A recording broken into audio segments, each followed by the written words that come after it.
अस्सलाम वालेकुम जमशेद भाई, उम्मीद है खैरियत से होंगे। जमशेद भाई, ये जो अंगूरा की ये कलर्ड फीमेल है, इसने ये बनीज़ डिलीवर किए हैं। ये जी 8 बनीज़ हैं। और इसके अलावा ये दूसरी अंगूरा की फ़ीमेल है, ये वाली। इसके साथ के मेरे पास ये 3 बनीज़ पड़े हुए हैं वाइट कलर में।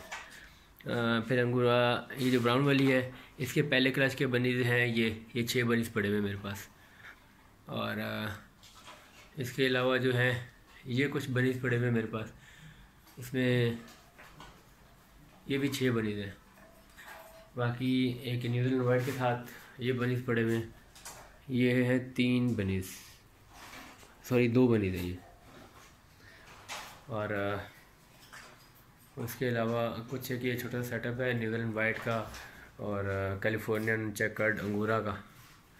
और माशाल्लाह फॉर्म जो है बहुत अच्छा जा रहा है।